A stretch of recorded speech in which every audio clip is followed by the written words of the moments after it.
ఇప్పుడు లోక్సభ ఎన్నికల్లో కాంగ్రెస్కు 10 సీట్లు రావచ్చని నిన్న వచ్చిన సర్వేలు, బీజేపీకి 4, 5 అని వస్తున్నాయి.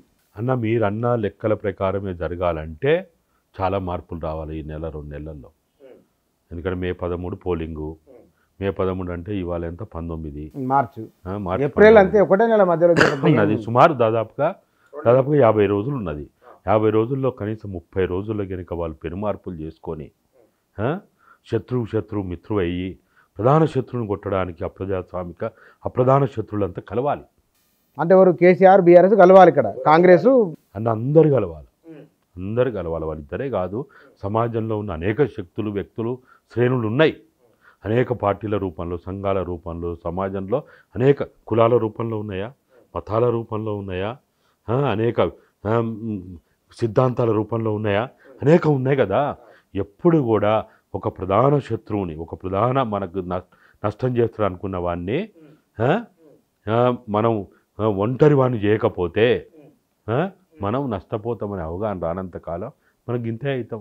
ఇప్పుడు ఏమైందన్న చూడండి, మనం చూస్తున్నాం కదా, కులాలు విడిపోయినాయా, కులాల్లో ఉన్న ఉపకులాలు విడిపోయినాయా, ఎవరైనా కలిసిన్నారా, పలకరించుకుంటానరా? 1000 మంది కూడా పక్కన పెట్టు, వీడు మీటింగ్ పిలిస్తే వాడు పోడు, వాడు మీటింగ్ పిలిస్తే వీడు రాడు. ఇది ఒక దశనే మరి పెద్ద మార్పుకు ముందేమన్నా. కాబట్టి మనువాదం కోరుకున్నది ఇదే. ఏ మనువాదం అయితే ఏదైతే కోరుకున్నదో కులాలను విభజించాలి, ఉపకులాలను విభజించాలి, ఎవ్వని కానికుండా చేయాలి అనేదైతే కోరుకున్నదో ఇవాళ మనందరం అదే చేసి పెట్టినాము. దీంట్లో మనందరం తప్పే చేసినాం, మనం కూడా ఒప్పుకోవాలా.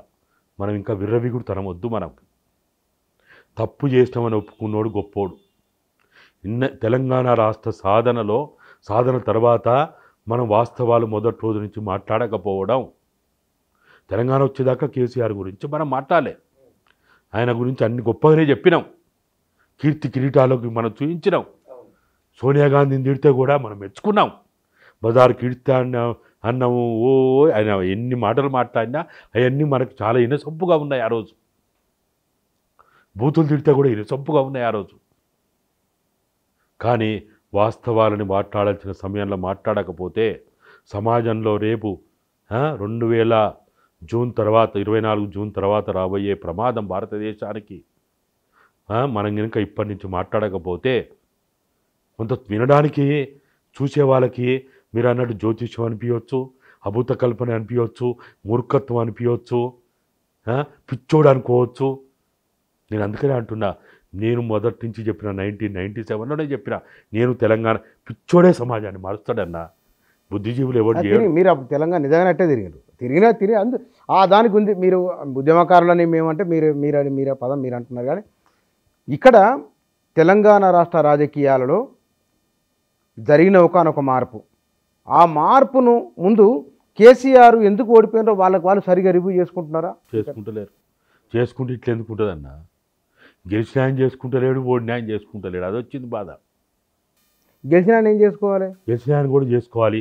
నేను ఎట్లా గెలిచినా, ఏ కారణం వల్ల గెలిచినా, ఏ మాటల వల్ల గెలిచినా, ఏ నమ్మకాల వల్ల గెలిచినా, ఏ ఆకాంక్షల వల్ల గెలిచినా ఆయన రివ్యూ చేసుకోవాలి, పిలుచుకోవాలి అందరినీ. ఓడిన ఆయన నేను ఇట్లా ఓడిపోయినా అని చేసుకోవాలా?